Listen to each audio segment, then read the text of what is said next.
ಜಟಕಾ ಬಂಡಿ. ಪವಿತ್ರ ಮತ್ತೆ ಸುನಿಲ್ ನಮಸ್ಕಾರ. ಮಧ್ಯಾಹ್ನದಿಂದ ಬಂದಾಗ್ಲಿಂದ ಪವಿತ್ರ ಅವರಿಗೆ ಸಾಯೋ ವಿಚಾರನೇ ಮಾತಾಡ್ತಾ ಇದ್ದಾರೆ. ಅವ್ರು ಸಾಯೋದು, ತಮ್ಮ ಸಾಯೋದು, ತಾಯಿ ಸತ್ತಿದ್ದು, ತಂದೆ ಸತ್ತಿದ್ದು, ಬರೀ ಸಾಯೋ ವಿಚಾರನೇ ಆಯ್ತು. ಸಾಯೋದನ್ನ ಬಿಟ್ಟು ಬದುಕೋದು ಹೇಗೆ ಅಲ್ವಾ? ಹೇಳೋದು ಸುಲಭ, ವೇದಾಂತದ ಮಾತು ಇದೆಲ್ಲ ಹೇಳಿದ್ರೆ ಚೆನ್ನಾಗಿರುತ್ತೆ. ಆದರೆ ನಾಳೆ ಬೆಳಗ್ಗೆ ಎದ್ದ ತಕ್ಷಣ ಡಾಕ್ಟ್ರು ಕೊಡೋ ಖರ್ಚಿಗೆ ದುಡ್ಡು ಬೇಕಲ್ವಾ? ಸೊ ಹಾಗಾಗಿ ನಾನು ಬರೀ ವೇದಾಂತಕ್ಕೆ ಇದನ್ನು ನಿಲ್ಲಿಸೋದಿಲ್ಲ. ಬದುಕೋದು ಹೇಗೆ ಅನ್ನೋದ್ರ ಬಗ್ಗೆ ಹೇಮಂತ್ ಕುಮಾರ್ ಅವರು ನಮಗೆ ಹೇಳ್ತಾರೆ. ಬದುಕೋದು ಹೇಗೆ ಮತ್ತು ಯಾತಕ್ಕಾಗಿ ಬದುಕಬೇಕು, ಮತ್ತೆ ಹೇಗಿದ್ರು ಹೇಗೆ ಬದುಕಬಹುದು ಅನ್ನೋದ್ರ ಬಗ್ಗೆ ಹೇಮಂತ್ ಕುಮಾರ್ ಅವರು ಹೇಳ್ತಾರೆ. ಎಲ್ಲಿಂದ ಬರ್ತಾ ಇದ್ದೀರಿ ಹೇಮಂತ್? ಬೀರೂರು, ಚಿಕ್ಕಮಗಳೂರು ಡಿಸ್ಟಿಕ್ ಬೀರೂರು. ಬೀರೂರಿಂದ. ಓಕೆ.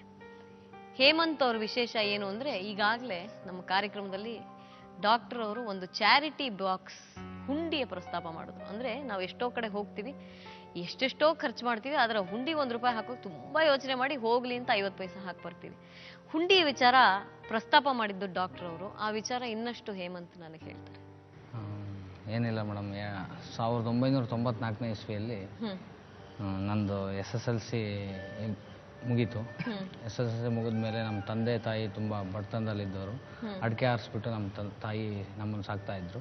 ನಮ್ಮ ಅಪ್ಪಾಜಿ ಲಾಟ್ರಿ ವ್ಯಾಪಾರ ಮಾಡ್ಕೊಂಡು ನಮ್ಮನ್ನು ಸಾಕ್ತಾ ಇದ್ರು. ನಾವು 2 ಗಂಡು ಮಕ್ಕಳು. ನಮ್ಮ ಅಪ್ಪಾಜಿಗೆ 2 ಹೆಂಡ್ತಿರು. ಒಬ್ಬರು ನಮ್ಮಮ್ಮನ ತಂಗಿನೇ ಅವ್ರ ಮದುವೆ ಆಗಿರೋದು ನಮ್ಮ ಅಪ್ಪಾಜಿ. ಅವರಿಗೆ ಒಬ್ಬ ಮಗ. ಒಟ್ಟು 3 ಜನ ಗಂಡು ಮಕ್ಕಳು. ನಮ್ಮಣ್ಣ SSLC ಮುಗಿಸ್ಕೊಂಡು ಬೆಂಗಳೂರಿಗೆ ಬಂದ್ಬಿಟ್ಟ. ಅವ್ನು ಫ್ಯಾಕ್ಟ್ರಿಯಲ್ಲಿ ಕೆಲಸ ಮಾಡ್ತಾ ಇದ್ದ. ನಾನು ಅಲ್ಲೇ ಅಂಗಡಿಯಲ್ಲಿ, ಇನ್ನೊಂದು ಅಂಗಡಿಯಲ್ಲಿ, ಮಾರೋಡಿ ಅಂಗಡಿಯಲ್ಲಿ ಕೆಲಸಕ್ಕೆ ಸೇರ್ಕೊಂಡು ತಿಂಗಳ ₹450 ಸಂಬಳ. ಅವಾಗ ಆ ಸಂಬಳಕ್ಕೆ ಕೆಲಸಕ್ಕೆ ಸೇರ್ಕೊಂಡು ಕೆಲಸ ಮಾಡ್ತಾಯಿದ್ದೆ. 2000ನೇ ಇಸ್ವಿಯಲ್ಲಿ ನನ್ನ ಚಿಕ್ಕಮ್ಮನ ಮಗ ಇದ್ದಾನೆ, ನನ್ನ ತಮ್ಮ ಇದ್ದಾನೆ ವೆಂಕಟೇಶ್ ಅಂತೇಳಿ.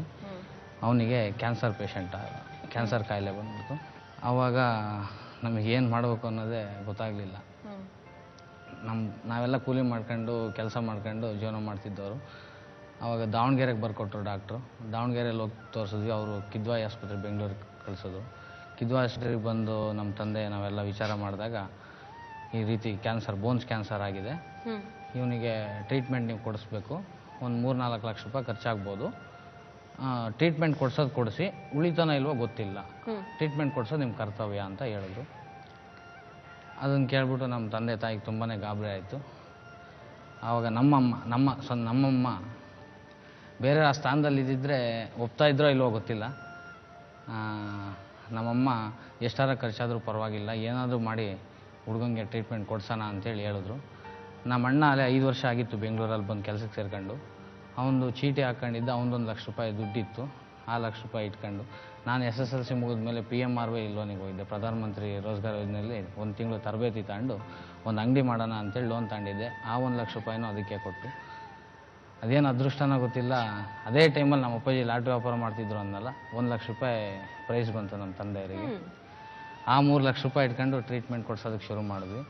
2 ವರ್ಷ ಕಿದ್ವಾಯಿ ಆಸ್ಪತ್ರೆಯಲ್ಲೇ ಇದ್ದ ಅವನು ಅಡ್ಮಿಂಟ್ ಆಗಿ. ನಮ್ಮ ಚಿಕ್ಕಮ್ಮವರು ಇಲ್ಲೇ ಬಂದಿದ್ದಾರೆ, ಅವರು ಅವನ ಜೊತೆ ಇದ್ದರು. ನಾವು ಓಡಾಡ್ಕೊಂಡು ಅವ್ನಿಗೆ ಏನು ಬೇಕೋ ಎಲ್ಲ ಕೊಡ್ಸೋದೆಲ್ಲ ಮಾಡ್ತಾಯಿದ್ವಿ.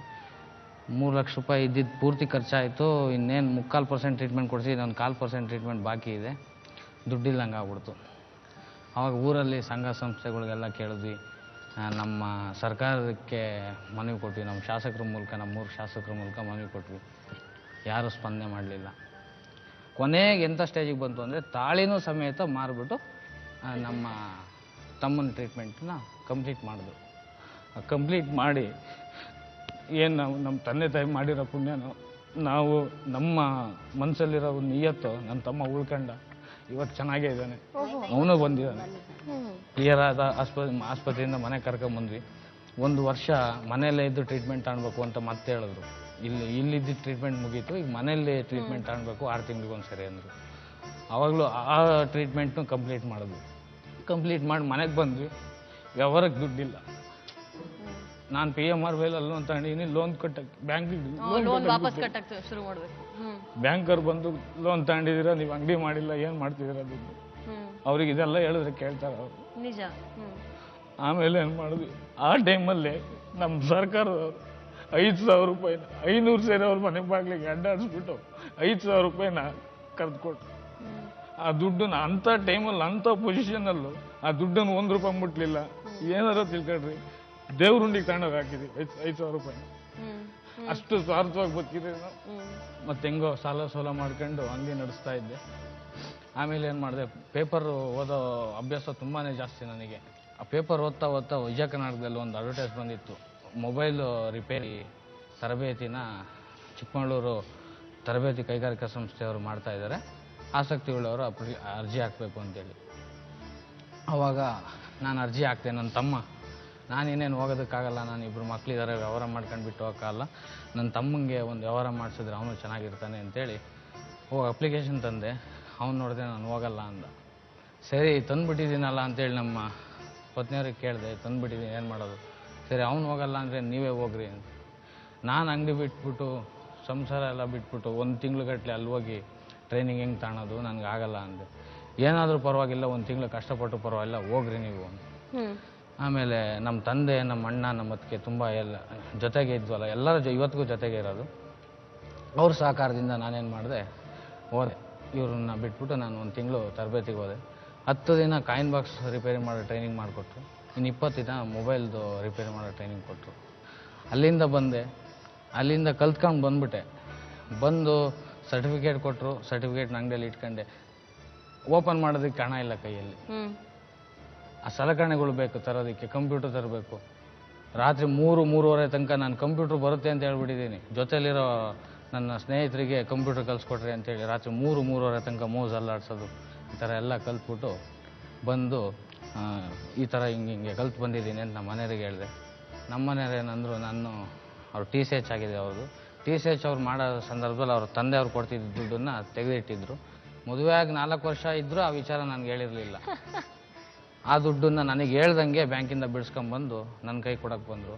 ನಾನು ಯಾವುದೇ ಕಾರಣಕ್ಕೂ ನಾನು ಒಂದು ಮಾತು ಹೇಳಿದ್ದೆ, 1 ರೂಪಾಯಿ ನೀನು ನನ್ನ ಕೈಗೆ ದುಡ್ಡು ಕೊಡೋದಾದರೆ ನಾನು ಫಸ್ಟಿಗೆ ಹೇಳಿದ್ದೆ ಬರಲ್ಲ ಅಂತ ಹೇಳಿದ್ದೆ.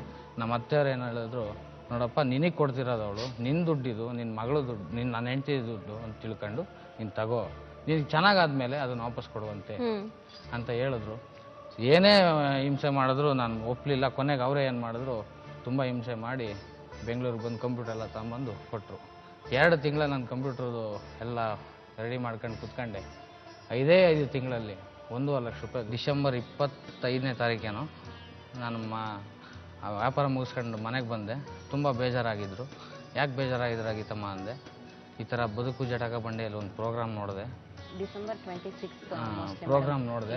ಪ್ರೋಗ್ರಾಮ್ ನೋಡಿ ಚಿಲ್ಡ್ರನ್ಸ್ ಎಲ್ಲ ಬಂದಿದ್ರು. ಅವತ್ತು ನಾನು ನೋಡಿದ್ದೆ, ನಮ್ಮ ಮನೆಯವ್ರ ಅಂಗಡಿಲಿದ್ರು. ನಾನು ಆ ಪ್ರೋಗ್ರಾಮ್ ನೋಡಿ ತುಂಬಾನೇ ಫೀಲ್ ಆದಂಗಾಯ್ತು. ನಮ್ಮ ಮೈದ್ನಂಗೂ ಈ ತರ ಆದಾಗ ನಮ್ಮ ಮನೇಲಿ ಇವ್ರ ಮನೇಲೂ ಹಿಂಗೆ ಪ್ರಾಬ್ಲಮ್ಸ್ ಎಲ್ಲ ಫೇಸ್ ಮಾಡಿದ್ದಾರೆ. ಈ ತರ ಮಕ್ಳು ಎಷ್ಟೊಂದು ಜನ ಇರಬಹುದು. ನಮಗೆ ದುಡಿಮೆ ಆಗುತ್ತಲ್ಲ, ಅದರಲ್ಲಿ ಒಂದು 100% ಅಲ್ಲಿ 10% ಬೇರೆಯವ್ರಿಗೆ ಕೊಡೋಣ ಅನ್ನಿಸ್ತು ಅವತ್ತು ನನಗೆ. ನಮ್ಮ ಮನೆಯವ್ರು ಬಂದ ತಕ್ಷಣ ಇವರಿಗೆ ತಿಳಿಸ್ದೆ, ಈ ತರ ಪ್ರೋಗ್ರಾಮ್ ನೋಡ್ದೆ ಕಣ್ರಿ ನಾನು, ನಂಗೆ ಈ ತರ ಅನ್ನಿಸ್ತಾ ಇದೆ, ನಾವು ಓಪನ್ ಮಾಡೋಣ ಅಂತ. ನೀವು ಆ ಮಾತನ್ನ ನನಗೆ ನಡೆಸ್ಕೊಡ್ತೀರಾ ಅಂತ ಕೇಳಿದೆ. ಕೇಳಿದ ತಕ್ಷಣ ನಮ್ಮ ಮನೆಯವ್ರು ಓಕೆ ಅಂತ ಹೇಳಿದ್ರು ಮೇಡಮ್. ಆಮೇಲೆ ಜನವರಿ 1ಗೆ ಒಂದು ಬಾಕ್ಸ್ ಮಾಡಿಬಿಟ್ಟು ಓಪನ್ ಮಾಡಿದ್ರು. ಅವ್ರು ಆ ಥರ ಹೇಳಿದ್ರು. 26ನೇ ತಾರೀಕು ಹೇಳಿದ್ರು. 1ನೇ ತಾರೀಕು ನಾನು ಹೊಸ ವರ್ಷದ ದಿನ ಏನಾದ್ರು ಹೊಸದಾಗಿ ಮಾಡೋಣ ಅಂತೇಳಿ ಅವ್ರಿಗೆ ಹೇಳಿರಲಿಲ್ಲ. ಅವರಿಗೆ ಆಯಿತು ಮಾಡೋಣ ಅಂತ ಹೇಳಿದ್ದೆ 26ನೇ ತಾರೀಕು. ಹೊಸ ವರ್ಷದ ದಿನ ನಾನು, ನಮ್ಮಮ್ಮ, ನಮ್ಮ ಅಣ್ಣ, ನಮ್ಮ ಅತ್ತಿಗೆ ಇವ್ರನ್ನೆಲ್ಲ ನನ್ನ ಅಂಗಡಿಗೆ ಕರೆಸ್ಬಿಟ್ಟು ಅದ್ರ ಪೂಜೆ ಮಾಡಿಸ್ಬಿಟ್ಟು, ನೀನು ಎಷ್ಟು ಹಾಕ್ತೀವಿ ಅಷ್ಟು ಹಾಕೋಗಿತ್ತಮ್ಮ ಅದಕ್ಕೆ ಫಸ್ಟಿಗೆ ಅಂದೆ. ಅವ್ರು ಫಸ್ಟಿಗೆ 100 ರೂಪಾಯಿ ಹಾಕಿದ್ರು. 100 ರೂಪಾಯಿ ಹಾಕಿದಾರಲ್ಲ, ನಾನು 100 ರೂಪಾಯಿ ಕಂಟಿನ್ಯೂ ಮಾಡೋಣ ಅಂತೇಳಿ ಒಂದು ದಿನನೂ ಬಿಡ್ದಂಗೆ, ನಾನು ಅಂಗಡಿ ಬಾಗಿಲು ತೆಗೆದಿದ್ದಿನ ಒಂದು ದಿನನೂ ಬಿಡ್ದಂಗೆ ಡೈಲಿ 100 ರೂಪಾಯಿ ಹಾಕಿದ್ದೀನಿ ಆ ಡಬ್ಬು. ಆಮೇಲೆ ಇದೊಂದೇ ಆದರೆ ಸರಿ ಆಗಲ್ಲ ಅಂತೇಳಿ ಈಗ ಇನ್ನೊಂದು ನಮ್ಮ ಅದೇ ಕ್ಷೇತ್ರದ ಮಾಜಿ ಶಾಸಕರು SL ಧರ್ಮೇಗೌಡರು, ಭೋಜೇಗೌಡರು ಸಹಕಾರದಿಂದ ಹಾಲಿಂದು ಪಾರ್ಲರ್, ಒಂದು ಬೀರೂರು ಪಾರ್ಲರ್ ಇತ್ತು, ಆ ಟೆಂಡರ್ ಇತ್ತು. ಆ ಟೆಂಡರಿಗೆ ಹೋಗಿ ಮಾಡ್ಕೊಂಡೆ. ಆ ಹಾಲಿನ ಬುತ್ತಲ್ಲಿ ಈಗ ಇನ್ನೊಂದು ಬಾಕ್ಸ್ ಇತ್ತು, ಅಲ್ಲೂ ಒಂದು ಬಾಕ್ಸ್ ಮಾಡಿ. ಈ ಥರ ಯಾಕೆ ಅಂದರೆ ನನಗಾಗಿರೋ ನೋವು ಸುಮಾರು ಜನಕ್ಕಾಗಿದೆ. ಸರ್ಕಾರ ನೆರವು ಇಟ್ಕೊಂಡು ನಾವು ಕುತ್ಕೊಂಡು ಅವ್ರು ಮಾಡ್ತಾರೆ ಕೊಡ್ತಾರೆ ಅಂತ ಕುತ್ಕೊಂಡ್ರೆ ನನ್ನ ತಮ್ಮ ಇವತ್ತು ನನ್ನ ಜೊತೆಗೆ ಬದುಕಿ ಚೆನ್ನಾಗಿರ್ತಿರ್ಲಿಲ್ಲ. ಈ ನೋವು ಇನ್ನೊಬ್ರಿಗೆ ಆಗ್ಬಾರ್ದು. ಈ ಪ್ರೋಗ್ರಾಮ್ನಾರ ನೋಡಿ ಯಾರೋ ಒಬ್ರು ಇದ್ದವರಂತೂ ಮಾಡಲ್ಲ, ನನಗೆ ಗೊತ್ತಿದೆ, ತುಂಬ ಚೆನ್ನಾಗಿ ಗೊತ್ತಿದೆ. ನನಗೆ ಇವತ್ತಿಗೂ ಹೇಳ್ತೀನಿ, ನಮ್ಮ ಮನೆ ನನಗೆ ಸ್ವಂತ ಮನೆ ಇಲ್ಲ, ಏನೋ ಒಂದು ರೀತಿ ಸಕ್ಸಸ್ ಮಾಡಿದ್ದೀನಿ ಅನ್ನೋ ಖುಷಿ ನನ್ನಲ್ಲಿದೆ. ಇದಕ್ಕೆಲ್ಲ ಸ್ಫೂರ್ತಿ ನನ್ನ ಪತ್ನಿ ಗೀತಾ, ನಮ್ಮ ವೆಂಕಟೇಶ್, ಜೊತೆಗೆ ಸರ್ಕಾರ ನನಗೆ ಅವತ್ತು ತಿರಸ್ಕರಿಸಿದ್ದಕ್ಕೆ ಇವತ್ತು ನಾನು ಈ ಸ್ಥಾನದಲ್ಲಿ ಕೂರ್ಕೊಂತ ಇರಲಿಲ್ಲ. ಪವಿತ್ರಾಗಿ ಏನು ಹೇಳಕ್ ಬಯಸ್ತೀರಿ? ಏನಿಲ್ಲ, ಅವರು ನಾನು ಇಷ್ಟೊತ್ತು ಅವ್ರು ಮಾತಾಡಿದ್ದು ಕೇಳಿದೆ ಅವಾಗಲೇ ಕೂತ್ಕೊಂಡು. ಫೀಲ್ ಆಯ್ತು. ತುಂಬ ಬೇಜಾರಾಯಿತು. ಬಟ್ ಏನು ಅಂದರೆ ಬರುತ್ತೆ, ಸಮಸ್ಯೆಗಳು ಬರುತ್ತೆ. ಸಮಸ್ಯೆಗಳು ಬಂದಾಗ ಮೇಡಮ್ ಅವ್ರು ಫಸ್ಟಿಗೆ ಬರ್ತಾನೆ ಒಂದು ಮಾತಾಡೋ ಸಮಸ್ಯೆಗಳು ನಾವು ಬೆನ್ನು ಹಟ್ಕೊಂಡು ಹೋಗ್ಬೇಕು, ನಮ್ಮನ್ನ ಅದು ಬೆನ್ನು ಹಟ್ಕೊಂಡು ಬರೋದು ಆಗಿರೋದೆಲ್ಲ ಆಗಿ ಹೋಗ್ಬಿಟ್ಟಿದೆ. ಪವಿತ್ರ, ಇವತ್ತೇ ಕೊನೆ, ಇದೇ ಕೊನೆ, ಇದ್ರ ಬಗ್ಗೆ ಮಾತಾಡೋದು ನೀವು, ಸರಿನಾ? ಸಾಯೋದನ್ನ ಕೇಳ್ತೀನಿ ಅಂತ ಅಂದ್ಬಿಟ್ಟು ಇಲ್ಲಿ ಇಲ್ಲಿ ಕೇಳೋದು ಮುಂಚೆ ಗೊತ್ತಿದ್ರೆ ನಿಜವಾಗ್ಲೂ ನಾನು ಬರ್ತಾ ಇರ್ಲಿಲ್ಲ ಕರ್ಕೊಂಡು ಇಲ್ಲಿಗೆ. ಇಲ್ಲ ಬಿಡಿ, ಅವ್ರು ಸಾಯ್ತೀನಿ ಅಂದ್ರೆ ಸಾಯಕ್ ಬಿಡ್ತೀವಿ ಅಲ್ಲ. ನೀವು ಸರಿ. ಆ ರೀತಿ ಆಗಿದ್ರೆ ಇಷ್ಟು ದುಡ್ಡೆಲ್ಲ ಖರ್ಚು ಮಾಡಿ ಸಾಲ ಮಾಡಿ ಏನಕ್ಕೆ ನಾವು ಉಳಿಸ್ಬೇಕಾಗಿತ್ತು ಇಲ್ಲ ಬಿಡಿ ಅಲ್ವಾ? ನಾನಿದ್ದೀನಿ ಪವಿತ್ರ, ಇವತ್ತೇ ಕೊನೆ. ಈ ಸಾವಿನ ವಿಚಾರ, ಈ ಹಳೆ ವಿಚಾರ, ಇವ್ರು ಹೇಳ್ದಾಗೆ ಹಳೆ ವಿಚಾರ, ಇದೆಲ್ಲ ಇಲ್ಲಿಗೆ ಬಿಟ್ಟು ಬಂದ್ರು ನಗ್ತಾ ನಗ್ತಾ ಇರ್ತೀವಿ. ನಗ್ತಾ ಇರೋದಲ್ಲ, ಮೈಂಡ್ ಅಲ್ಲಿ ಮತ್ತೆ ಮತ್ತೆ ಓಡಿಸ್ಬೇಡಿ. ಇವನ ಹತ್ರ ಹೇಳ್ಕೊಂಡ್ರೆ ಆಗಲ್ಲ, ಇವ್ನ ಮೊದ್ಲೇ ತೊಡ್ಕೊಳ್ಳಲ್ಲ. ಆಯ್ತಲ್ಲ, ಇವತ್ತು ಹೇಳಿ ಮುಗಿಸ್ಬಿಟ್ರಲ್ಲ, ಇನ್ ಎಲ್ಲೂ ಹೇಳ್ಬೇಡಿ ಸಾಕು. ಈಗ ಮುಂದಕ್ಕೇನು, ಈಗ ಅವ್ರ ಚಿಕಿತ್ಸೆಗೆ ಏನಾಗ್ಬೇಕು, ನಿಮ್ ಚಿಕಿತ್ಸೆಗೆ ಏನಾಗ್ಬೇಕು ಅದನ್ನ ನೋಡಿ. ಹೇಮಂತ್ ಕುಮಾರ್ ಅವರೇ, ನೀವು ಒಂದು ಒಳ್ಳೆಯ ಪ್ರಾರಂಭವನ್ನ ಮಾಡಿದ್ದೀರಿ, ಒಳ್ಳೆಯ ಆರಂಭವನ್ನ ಮಾಡಿದ್ದೀರಿ ಅಂತ ನಾನು ನಿಮ್ಗೆ ಹೇಳೋಕೆ ಇಷ್ಟಪಡ್ತೀನಿ. ನೀವು ಈ ಹುಂಡಿ ಇಟ್ಟಿರೋ ಐಡಿಯಾ ನನಗೆ ಬಂದಿಲ್ಲ ನೋಡಿ. ನಾನು ಪ್ರಾಯಶಃ ಎಲ್ಲಿ ಇಟ್ಟಿದ್ರೆ ಅದೆಷ್ಟು ಕಲೆಕ್ಟ್ ಆಗ್ತಾ ಇತ್ತು. ಸೊ ನಿಮ್ಮ ಹುಂಡಿಯ ಮೊದಲ ಮೊತ್ತವ ಇದು? ಎಷ್ಟು ದಿವಸಗಳ ಮೇಲೆ? 1 ವರ್ಷದಿಂದ ಮಾಡಿದ್ದೆ. ದಿನ 100 ರೂಪಾಯಿ ಆಗ್ತಾ ಇದ್ದೆ. 30,170 ರೂಪಾಯಿ ಆಗಿತ್ತು.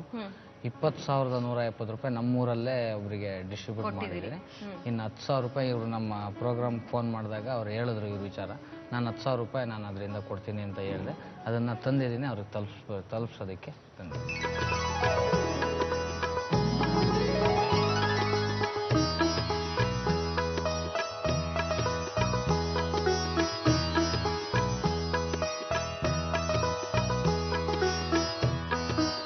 ಪ್ರಾಯಶಃ ಕಷ್ಟದಲ್ಲಿರೋರಿಗೆ ಕಷ್ಟ ಅರ್ಥ ಆಗೋಷ್ಟು ಬೇರೆಯವ್ರಿಗೆ ಅರ್ಥ ಆಗಲ್ವೇನೋ ಅಲ್ವಾ?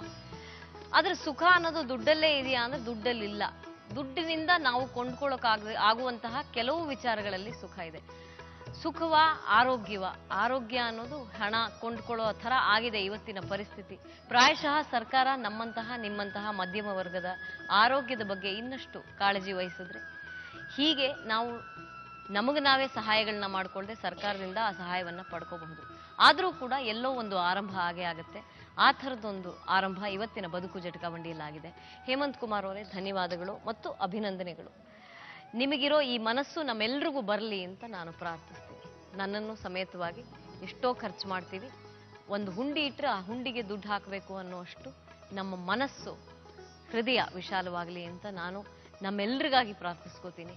10,000 ರೂಪಾಯಿದಿಂದ ನಿಮ್ಮ ತಮ್ಮನ ಆರೋಗ್ಯ ಸಿಗುತ್ತೆ ಅಂದರೆ ಸಿಗಲ್ಲ, ಆದರೆ ಎಲ್ಲೋ ಒಂದು ಆರಂಭ. ನೀವು ಇಲ್ಲಿಗೆ ಬಂದಿದ್ದಕ್ಕೆ ನಿಮಗೆಲ್ಲೋ ಒಂದು ಭರವಸೆ, ಜೊತೆಗೆ ನಿಮ್ಮ ಭವಿಷ್ಯದ ಬಗ್ಗೆ ನೀವು ನಿರಾಶರಾಗಬೇಡಿ ಅಂತ ನಾವು ಹೇಳೋಕ್ಕಾಗೋದು ಈ ರೀತಿ. ಆದರೆ ನೀವು ಇಲ್ಲಿಗೆ ನಿಲ್ಲಿಸಬಾರ್ದು ಅಂತ ನಾನು ಹೇಳ್ತೀನಿ. ನಾನು ನಮ್ಮ ವೀಕ್ಷಕರಲ್ಲಿ ಪ್ರಾರ್ಥನೆ ಮಾಡ್ಕೋತೀನಿ. ಎಷ್ಟೋ ಫೌಂಡೇಶನ್ಸ್ ಇದೆ, ಎಷ್ಟೋ ಈ ಥರದ ಸಹಕಾರ ನೀಡುವಂಥವರು ಎಷ್ಟೋ ಜನ ಇದ್ದಾರೆ, ಹೃದಯವಂತರು. ಅವರು ಮುಂದೆ ಬರಲಿ ಅಂತ ನಾನು ಅವರಲ್ಲೂ ಪ್ರಾರ್ಥನೆ ಮಾಡ್ಕೋತೀನಿ.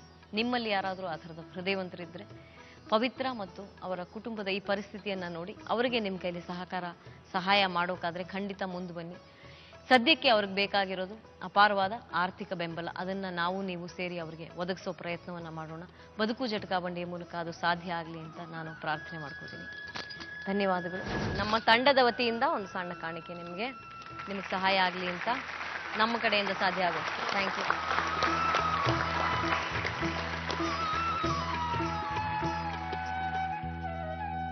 ಬದುಕು ಜಟಕ